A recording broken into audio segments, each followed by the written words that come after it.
A oração do Senhor. Portanto, vós orareis assim. Mateus 6, verso 9. A oração do Senhor foi dada 2 vezes pelo nosso Salvador.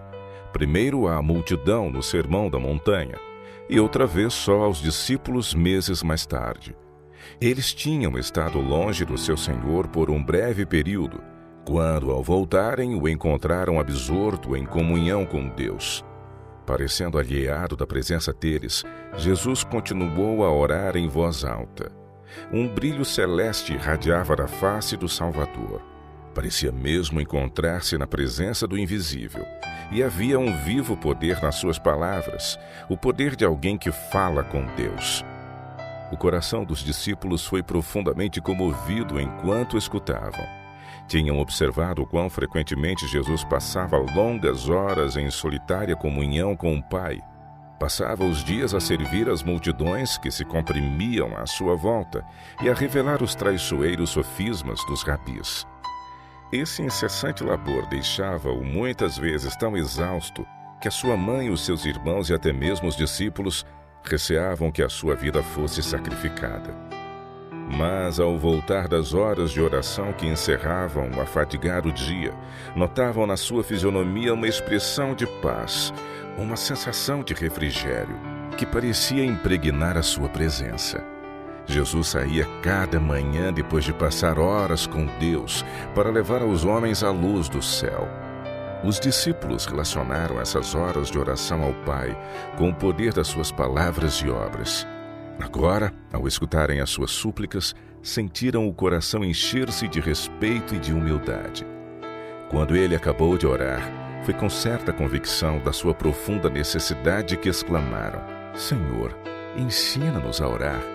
Lucas 11, verso 1. Jesus não lhes apresenta nenhuma nova forma de oração. Aquilo que já anteriormente lhes ensinara, repete agora, como se lhes quisesse dizer: vocês devem compreender o que já vos dei. Isso encerra uma profundidade de sentido que vocês ainda não sondaram. Porém, o Salvador não nos limita ao emprego exato dessas palavras. Identificado com a humanidade, apresenta o seu próprio ideal de oração. Palavras tão simples que podem ser adotadas por uma criancinha, e todavia tão compreensivas na sua amplitude, que o seu significado nunca poderá ser inteiramente apreendido pelas maiores inteligências. É nos ensinado chegar a Deus com o nosso tributo de ação de graças, dar a conhecer as nossas necessidades, confessar os pecados que cometemos e reclamar a sua misericórdia em harmonia com a sua promessa. Quando orardes, dizei: Pai Nosso. Lucas 11, verso 2. Jesus ensina-nos a chamar ao seu Pai Nosso Pai. Ele não se envergonha de nos chamar irmãos. Hebreus 2, verso 11. Tão pronto, tão ansioso está o coração do Salvador para nos acolher como membros da família de Deus, que logo nas primeiras palavras que devemos usar ao aproximarmos-nos dele, dá-nos a certeza da nossa relação divina. Pai Nosso. Aí se encontra o anúncio dessa admirável verdade, tão repleta de ânimo e conforto, de que Deus nos ama assim como ama o seu Filho. Foi isto que Jesus disse na última oração que fez pelos seus discípulos: Tu os tens amado a eles como me tens amado a mim. João 17, 23. O mundo que Satanás tem reivindicado e sobre o qual tem governado com tirania cruel, foi por meio de uma grande realização envolvido pelo Filho de Deus com seu amor, pondo-o novamente em ligação com o trono de Jeová. Querubins e serafins, bem como as inumeráveis hostes de todos os mundos não caídos, entoaram cânticos de louvor a Deus e ao Cordeiro, ao estar assegurado esse triunfo. Regozijaram-se por a raça caída ter sido aberto o caminho da salvação, e por a terra poder ser redimida da maldição do pecado. Quanto mais não deveriam regozijar-se aqueles que são os objetos de tão espantoso amor? Como podemos estar em dúvida e incerteza e sentir que somos órfãos? Foi em benefício dos que tinham transgredido a lei que Jesus tomou sobre si a natureza humana. Ele tornou-se como nós, a fim de podermos ter perene paz e segurança. Temos um advogado nos céus e quem quer que o aceite como Salvador pessoal não é deixado órfão a carregar o fardo dos próprios pecados. Amados, agora somos filhos de Deus. Ora, se somos filhos, somos também herdeiros, herdeiros de Deus e co-herdeiros com Cristo. Se é certo que com Ele sofremos, também com Ele seremos glorificados. Romanos 8:17. Ainda não é manifestado o que havemos de ser, mas sabemos que quando Ele se manifestar, seremos semelhantes a Ele, porque assim como é, o veremos. 1 João 3:2. O primeiro passo ao nos aproximarmos de Deus é conhecermos o amor que Ele nos tem e crermos nesse amor. 1 João 4:16. Pois é pela atração do seu amor que somos induzidos a ir a Ele. A percepção do amor de Deus opera a renúncia do egoísmo. Ao chamarmos Deus nosso Pai, reconhecemos todos os seus filhos como nossos irmãos. Somos todos parte da grande teia da humanidade, todos membros de uma só família. Nas nossas orações devemos incluir os nossos semelhantes e a nós mesmos. Ninguém ora corretamente se procura uma bênção unicamente para si. Jesus disse que o Deus infinito nos dá o privilégio de nos aproximarmos dele, chamando-lhe de Pai. Entendam tudo o que isto implica. Nenhum pai terreno apelou alguma vez tão fervorosamente a um filho errante como aquele que vos criou apela ao transgressor. Nenhum amorável interesse humano alguma vez acompanhou o impenitente com tão ternos convites. Deus mora em toda a habitação. Ele ouve cada palavra proferida, cada oração que é feita. Experimenta as dores e as decepções de cada alma. E está atento ao tratamento dispensado a pai, mãe, irmã, amigo e semelhante. Ele cuida das nossas necessidades. E o seu amor, a sua misericórdia e graça estão continuamente a fluir para satisfazer a nossa penúria. Mas se chamam a Deus vosso Pai, reconhecem-se como seus filhos, para serem guiados pela sua sabedoria e para serem obedientes em todas as coisas, sabendo que o seu amor é imutável. Aceitarão o seu plano para a vossa vida. Como filhos de Deus, manterão como objeto do vosso mais elevado interesse a sua honra, o seu caráter, a sua família, a sua causa. Alegrar-se-ão em reconhecer e honrar a vossa relação com o Pai e com cada membro da sua família. Alegrar-se-ão em praticar qualquer ato, por humilde que seja, que contribua para a sua glória ou para o bem-estar dos vossos semelhantes. Que estás nos céus, aquele a quem Cristo nos ordena considerar nosso Pai, está nos céus, faz tudo o que lhe apraz. Podemos repousar tranquilos no seu cuidado, dizendo: no dia em que eu temer, hei de confiar em ti. Salmo 115, verso 3 e 56, verso 3. Santificado seja o teu nome. Mateus 6, verso 9. Santificar o nome do Senhor requer que as palavras que usamos para falar do Ser Supremo sejam pronunciadas com reverência. Santo e tremendo é o seu nome. Salmo 111, verso 9. Nunca devemos, seja de que maneira for, tratar com leviandade os títulos ou nomes da divindade. Ao orar, penetramos na sala de audiência do Altíssimo e devemos ir à sua presença possuídos de santa reverência. Os anjos velam o rosto na sua presença. Os querubins e os santos serafins aproximam-se do seu trono com solene veneração. Quanto mais deveríamos nós, seres finitos e pecadores, apresentar-nos de modo reverente perante o Senhor, nosso Criador. Mas santificar o nome do Senhor quer dizer muito mais do que isso. Podemos, como os judeus dos dias de Cristo, manifestar exteriormente a maior reverência por Deus e, no entanto, profanar constantemente o seu nome. O nome do Senhor é misericordioso e piedoso, tardio em iras e grande em beneficência e verdade, que perdoa a iniquidade, a transgressão e o pecado. Êxodo 34, versos 5 a 7. Da Igreja de Cristo está escrito: Este é o nome que lhe chamarão: o Senhor é nossa justiça. Jeremias 33:16. Este nome é dado a todo o seguidor de Cristo. É a herança do Filho de Deus. A família recebe o nome do Pai. O profeta Jeremias, num tempo de dolorosa tristeza e tribulação para Israel, orou: somos chamados pelo teu nome, não nos desampares. Jeremias 14:9. Este nome é santificado pelos anjos no céu e pelos habitantes dos mundos não caídos. Quando orarem, santificado seja o teu nome, pedem que Deus seja santificado neste mundo, santificado em vós. Deus reconheceu-vos como seus filhos perante homens e anjos. Orem para que não desonrem um bom nome que sobre vós foi invocado. Tiago 2, verso 7. Deus envia-nos ao mundo como seus representantes. Em cada ato da vida devem tornar manifesto o nome de Deus. Esta oração é um convite para que possuam o caráter dele. Não podem santificar o seu nome, nem podem representá-lo perante o mundo, a menos que na vossa vida e no vosso caráter representem a própria vida e o caráter de Deus.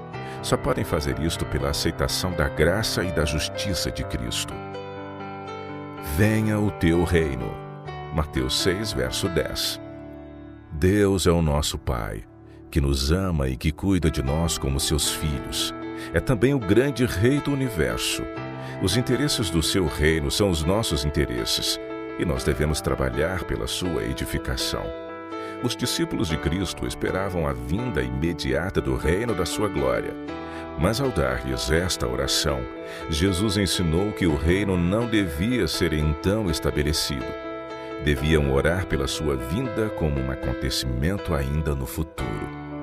Mas esta petição era também uma garantia para eles. Embora não devessem esperar a vinda do reino nos seus dias, o fato de Jesus ter recomendado que orassem por ela constitui prova de que no tempo designado por Deus o reino virá realmente. O reino da graça de Deus está a ser estabelecido agora, à medida que dia após dia os corações que têm estado cheios de pecado e de rebelião se rendem à soberania do seu amor. Mas o completo estabelecimento do reino da sua glória só ocorrerá na segunda vinda de Cristo ao mundo. O reino e o domínio, e a majestade dos reinos debaixo de todo o céu, serão dados ao povo dos santos do Altíssimo. Daniel 7, 27. Eles herdarão o reino que lhes foi preparado desde a fundação do mundo. Mateus 25, 34. E Cristo assumirá o seu grande poder e reinará. As portas celestiais tornarão a levantar-se, e com miríades de miríades e milhares de santos, o nosso Salvador sairá como Rei dos reis e Senhor dos senhores. Jeová Emanuel será Rei sobre toda a terra. Naquele dia, um será o Senhor e um será o seu nome. Zacarias 14, verso 9. O tabernáculo de Deus estará com os homens, pois com eles habitará e eles serão o seu povo, e o mesmo Deus estará com eles e será seu Deus. Apocalipse 21, verso 3. Contudo, antes dessa vinda, Jesus disse: Este evangelho do reino será pregado em todo o mundo, em testemunho a todas as gentes. Mateus 24, 14. O seu reino não virá enquanto as boas novas da sua graça não tiverem sido levadas a toda a terra. Assim, quando nos entregamos a Deus e ganhamos outras pessoas para Ele, apressamos a vinda do seu reino. Só aqueles que se consagram ao seu serviço, dizendo: Eis-me aqui, envia-me a mim, Isaías 6, verso 8, para abrir os olhos cegos, para desviar homens das trevas para a luz e do poder de Satanás para Deus, a fim de que recebam a remissão dos pecados e herança entre os que são santificados. Atos 26, 18, só esses oram com sinceridade: Venha o teu reino. Seja feita a tua vontade, assim na terra como no céu. Mateus 6, verso 10. A vontade de Deus expressa-se nos preceitos da sua santa lei. Os princípios dessa lei são os mesmos princípios do céu. Os anjos celestes não atingem mais alto conhecimento do que saber a vontade de Deus, e fazer a sua vontade é o mais elevado serviço em que se possam ocupar as suas faculdades. Todavia, no céu, o serviço não é prestado com o espírito de legalismo. Quando Satanás se revoltou contra a lei de Deus, a ideia de que existia uma lei ocorreu aos anjos quase como despertar para uma coisa em que não se tinha pensado. No seu ministério, os anjos não são considerados como servos, mas como filhos. Existe perfeita unidade entre eles e o seu Criador. A obediência não lhes é pesada. O amor a Deus torna o seu serviço numa alegria. Assim, em todos aqueles em quem Cristo, a esperança da glória, habita, ecoam as suas palavras: deleito-me em fazer a tua vontade, ó Deus meu. Sim, a tua lei está dentro do meu coração. Salmo 40, verso 8. A petição: seja feita a tua vontade, assim na terra como no céu, é uma oração para que o reino do mal termine na terra, para que o pecado seja destruído para sempre e o reino da justiça seja estabelecido. Então na terra como no céu se cumprirá todo o desejo da sua bondade. 2 Tessalonicenses capítulo 1, verso 11. O pão nosso de cada dia nos dá hoje. Mateus 6, verso 11. A primeira metade da oração que Jesus nos ensinou refere-se ao nome, ao reino e à vontade de Deus, que o seu nome seja honrado, o seu reino estabelecido e a sua vontade cumprida. Depois de terem tornado o serviço de Deus na primeira coisa do vosso interesse, podem pedir com confiança que as vossas próprias necessidades sejam supridas. Se renunciarem ao próprio eu, entregando-vos a Cristo, são membros da família de Deus e tudo quanto há na casa do vosso Pai vos pertence. Todos os tesouros de Deus vos estão franqueados, tanto o mundo que agora existe como o porvir. O ministério dos anjos, o dom do seu Espírito, os labores dos seus servos, tudo é para vós. O mundo, com tudo o que nele há, pertence-vos, desde que seja para vosso benefício. A própria inimizade do maligno demonstrar-se-á uma bênção na disciplina que vos proporciona para o céu. Se vós sois de Cristo, tudo é vosso. 1 Coríntios 3, versos 23 e 21. Mas são como uma criança, a quem ainda não se pode confiar a administração da sua herança. Deus não vos entrega a vossa preciosa possessão para que Satanás, com seus astutos ardis, não vos engane como fez com o primeiro par no Éden. Cristo mantém-na para vós fora do alcance do destruidor. Como a criança, receberão dia a dia o suficiente para a necessidade diária. Cada dia devem orar: o pão nosso de cada dia nos dá hoje. Não desanimem se não têm o suficiente para amanhã. Tenha a garantia da sua promessa. Habitarás na terra e verdadeiramente serás alimentado.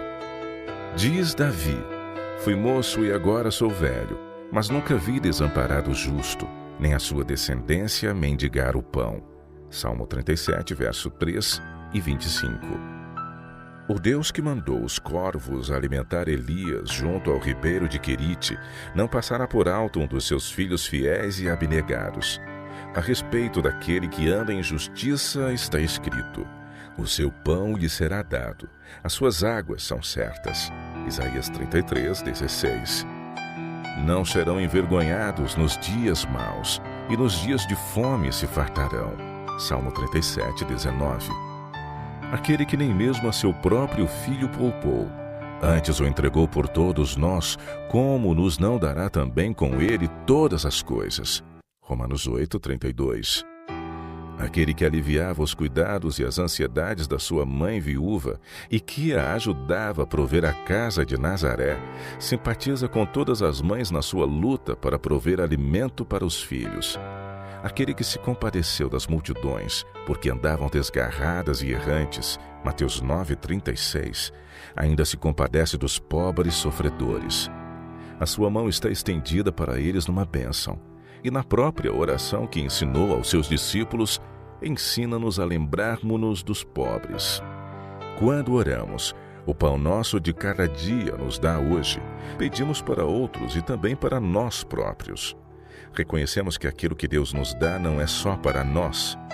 Deus dá-nos em depósito para que possamos alimentar os famintos. Na sua bondade, providenciou para os pobres. Salmo 68, verso 10.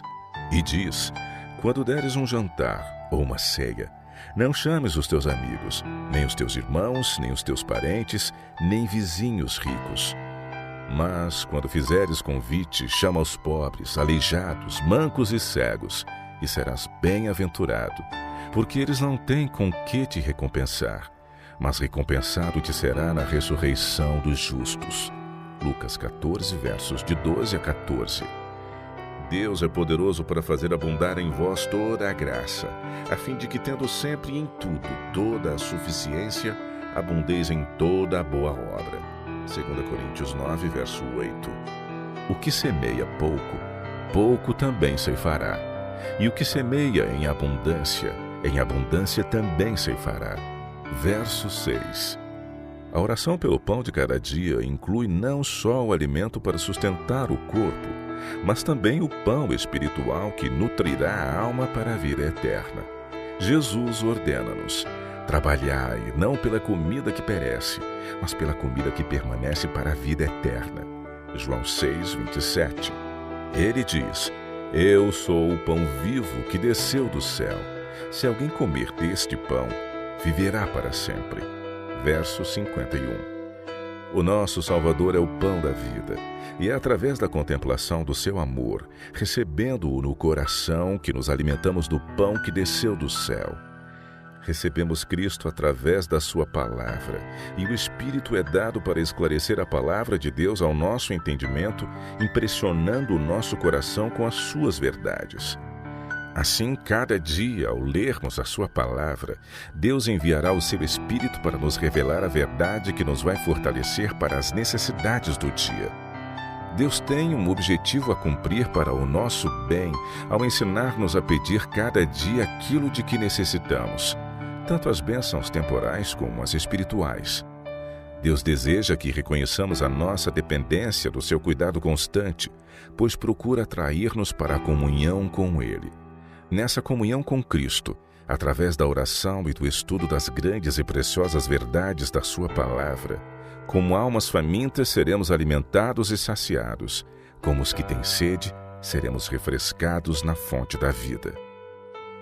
E perdoa-nos os nossos pecados, pois também nós perdoamos a qualquer que nos deve. Lucas 11, 4. Jesus ensina-nos que só poderemos receber o perdão de Deus na medida em que perdoarmos aos outros. É o amor de Deus que nos atrai para Ele, e esse amor não nos pode tocar o coração sem criar amor pelos nossos irmãos. Depois de terminar a oração do Senhor, Jesus acrescentou: se perdoardes aos homens as suas ofensas, também vosso Pai Celestial vos perdoará a vós. Se, porém, não perdoardes aos homens as suas ofensas, também o vosso Pai não perdoará as vossas ofensas.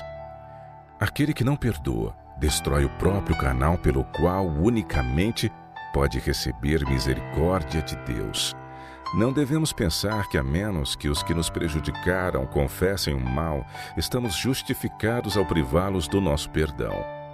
É dever deles, sem dúvida, humilhar o coração pelo arrependimento e pela confissão. No entanto, devemos ter um espírito de compaixão para com os que pecaram contra nós, quer confessem, quer não as suas faltas. Não importa quão dolorosamente nos tenham ferido, não devemos acariciar os nossos ressentimentos, simpatizando conosco mesmos pelos males que nos são causados. Mas, como esperamos que nos sejam perdoadas as nossas ofensas contra Deus, devemos perdoar a todos os que nos têm feito mal. O perdão, porém, tem um sentido mais amplo do que muitos supõem. Dando a promessa de que perdoará abundantemente, Deus acrescenta como se o significado dessa promessa excedesse tudo o que pudéssemos compreender. Os meus pensamentos não são os vossos pensamentos, nem os meus caminhos os vossos caminhos, diz o Senhor. Porque assim como os céus são mais altos do que a terra, assim são os meus caminhos mais altos do que os vossos caminhos, e os meus pensamentos mais altos do que os vossos pensamentos. Isaías 55, versos 8 e 9. O perdão de Deus não é meramente um ato judicial pelo qual Ele nos liberta da condenação. É não somente perdão pelo pecado, mas livramento do pecado. É o transbordar do amor redentor que transforma o coração. Davi tinha a verdadeira concepção do pecado ao orar. Cria em mim, ó Deus, um coração puro e renova em mim um espírito reto. Salmo 51, verso 10. E no outro lugar ele diz: quanto está longe o Oriente do Ocidente, assim Deus afasta de nós as nossas transgressões. Salmo 103, verso 12. Deus, em Cristo, deu-se pelos nossos pecados. Sofreu a cruel morte de cruz, carregou por nós o peso da culpa, o justo pelos injustos, a fim de poder manifestar-nos o seu amor e atrair-nos a si. Ele diz: sede uns para com os outros benignos, misericordiosos, perdoando-vos uns aos outros, como também Deus vos perdoou em Cristo. Efésios 4:32. Que Cristo, a vida divina, habite em vós e manifeste por vosso intermédio o amor de origem celestial que irá inspirar esperança ao desalentado e levar paz ao coração ferido pelo pecado. Ao aproximarmos-nos de Deus, esta é a condição que temos de satisfazer a entrada, que, recebendo misericórdia da sua parte, nos entreguemos a nós mesmos para revelarmos aos outros a sua graça. O elemento essencial para que possamos receber e comunicar o amor perdoador de Deus é conhecer o amor que Ele nos tem e crer nesse amor. 1 João 4,16. Satanás opera por meio de todo o engano de que pode dispor, a fim de não distinguirmos esse amor. Levar-nos a pensar que as nossas faltas e transgressões têm sido tão ofensivas que o Senhor não tomará em consideração as nossas orações e não nos abençoará nem salvará. Em nós mesmos não podemos ver nada senão fraqueza, nada que nos recomende a Deus. E Satanás diz-nos que não vale a pena, não podemos remediar os nossos defeitos de caráter. Quando tentamos ir ter com Deus, o inimigo segreda. Não adianta orares. Não praticaste aquela má ação? Não pecaste contra Deus e não violaste a tua consciência? Temos, porém, o direito de dizer ao inimigo que o sangue de Jesus Cristo, seu Filho, nos purifica de todo o pecado. 1 João 1, verso 7. Quando sentimos que pecamos e que não nos é possível orar, é o momento de orar. Talvez nos sintamos envergonhados e profundamente humilhados. Devemos, porém, orar e crer. Esta é uma palavra fiel e digna de toda aceitação, que Cristo veio ao mundo para salvar os pecadores, dos quais eu sou o principal. 1 Timóteo 1, verso 15. O perdão, a reconciliação com Deus, não nos é concedido como recompensa pelas nossas obras. Não é outorgado em virtude dos méritos de homens pecadores, mas é uma dádiva que nos é feita, a qual tem na imaculada justiça de Cristo o fundamento da sua concessão. Não devemos procurar diminuir a nossa culpa, desculpando o pecado. Temos de aceitar a divina avaliação do pecado, e essa é muito pesada. Só o Calvário pode revelar a terrível enormidade do pecado. Se tivéssemos de suportar a nossa própria culpa, ela esmagar-nos-ia. Mas o inocente tomou o nosso lugar. Embora não o merecesse, carregou a nossa iniquidade. Se confessarmos os nossos pecados, Deus é fiel e justo para nos perdoar os pecados e nos purificar de toda injustiça. 1 João 1, verso 9. Gloriosa verdade, justo para com a lei, e todavia justificador de todos quantos acreditam em Jesus. Quem, ó Deus, é semelhante a ti, que perdoas a iniquidade e que te esqueces da rebelião do restante da tua herança? O Senhor não retém a sua ira para sempre, porque tem prazer na benignidade. Miqueias 7, verso 18. E não nos deixes cair em tentação, mas livra-nos do mal. Mateus 6, verso 13. A tentação é um estímulo para pecar. E isto não procede de Deus, mas de Satanás e do mal que há no nosso próprio coração. Deus não pode ser tentado pelo mal e a ninguém tenta. Tiago 1, verso 13. Satanás procura levar-nos à tentação para que o mal que existe no nosso caráter se revele perante os homens e os anjos, para que ele possa reclamar-nos como seus. Na simbólica profecia de Zacarias, vê-se Satanás à direita do anjo do Senhor a acusar o sumo sacerdote Josué, que tem as vestes sujas, e a resistir à obra que o anjo deseja fazer em favor de Josué. Esta cena exemplifica a atitude de Satanás para com todo aquele a quem Cristo busca atrair para si. O inimigo induz-nos ao pecado e depois acusa-nos perante o universo celeste como indignos do amor de Deus. Mas o Senhor disse a Satanás: "O Senhor te repreenda, ó Satanás. Sim, o Senhor que escolheu Jerusalém te repreenda. Não é este um tição tirado do fogo?" E disse a Josué: "Eis que tenho feito com que passe de ti a tua iniquidade, e te vestirei de vestidos novos." Zacarias 3, versos de 1 a 4. Deus, no seu amor, procura desenvolver em nós as preciosas graças do seu Espírito. Permite que enfrentemos obstáculos, perseguições e vicissitudes, não como uma maldição, mas como a maior bênção da nossa vida. Toda a tentação resistida, toda a prova corajosamente suportada, trazem-nos uma nova experiência, ajudando-nos a progredir na obra da edificação do caráter. Aquele que resiste à tentação pelo poder divino revela ao mundo e ao universo celeste a eficácia da graça de Cristo. Mas embora não nos devamos desencorajar com a provação, por mais severa que seja, devemos pedir a Deus que não permita que sejamos induzidos a uma situação tal em que os maus desejos do nosso coração nos arrastem. Ao fazermos a oração que Jesus nos ensinou, submetemos a orientação de Deus pedindo-lhe para nos guiar por caminhos seguros. Não podemos fazer essa oração com sinceridade e, ao mesmo tempo, seguirmos qualquer caminho da nossa própria escolha. Devemos esperar que a sua mão nos conduza, devemos ouvir a sua voz a dizer: "Este é o caminho, andai nele." Isaías 30, 21. É perigoso determos-nos a considerar as vantagens que poderíamos obter ao cedermos às sugestões de Satanás. O pecado implica desonra e ruína para todos aqueles que com ele condescendem. A sua índole é cegar e iludir, aliciando-nos com perspectivas lisonjeiras. Caso nos aventuremos no terreno do inimigo, não temos qualquer garantia de proteção contra o seu poder. É nosso dever, no que de nós depender, fecharmos toda a entrada pela qual ele possa encontrar acesso a nós. A súplica, "Não nos deixes cair em tentação", é em si mesma uma promessa. Se nos entregamos a Deus, temos a certeza de que Ele vos não deixará tentar acima das vossas forças. Pelo contrário, juntamente com a tentação dará também o escape, para que a possam suportar. 1 Coríntios 10, verso 13.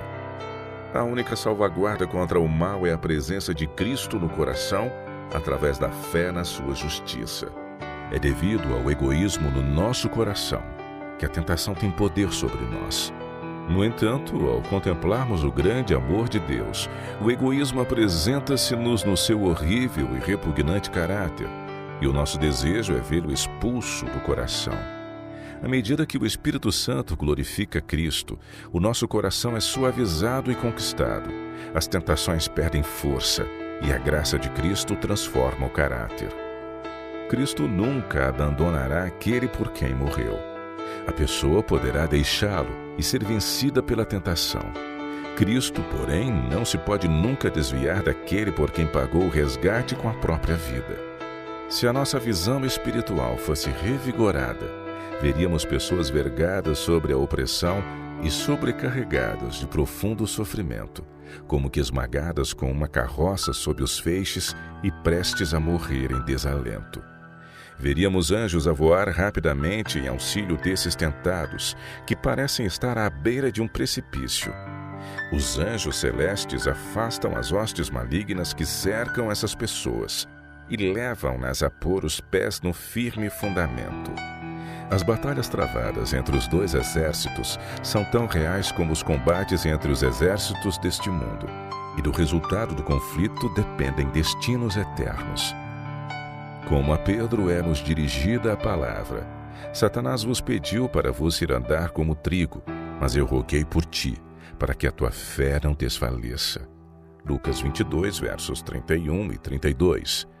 Graças a Deus não somos deixados sozinhos. Aquele que amou o mundo de tal maneira que deu seu Filho unigênito, para que todo aquele que nele crê não pereça, mas tenha a vida eterna. João 3,16. Não nos abandonará na batalha contra o adversário de Deus e do homem. Eis, diz ele, que vos dou poder para pisar serpentes e escorpiões e toda a força do inimigo, e nada vos fará mal algum. Lucas 10:19. Vivam em contato com o Cristo vivo, e ele vos segurará firmemente com uma mão que nunca vos soltará. Conheçam e creiam no amor que Deus nos tem, e estarão seguros. Esse amor é uma fortaleza inexpugnável contra todos os enganos e assaltos de Satanás. Torre forte é o nome do Senhor. Para ela correrá o justo e estará em alto retiro. Provérbios 18, verso 10. Porque teu é o reino, e o poder e a glória. Mateus 6, 13. A última frase da oração do Senhor, tal como a primeira, revela Deus o Pai como estando acima de todo poder e de toda autoridade, e de todo o nome que se nomeia. O Salvador contemplou os anos que se estendiam diante dos seus discípulos, não como tinham sonhado, com o brilho da prosperidade e da honra mundanas, mas obscurecidos pelas tempestades do ódio humano e da ira satânica.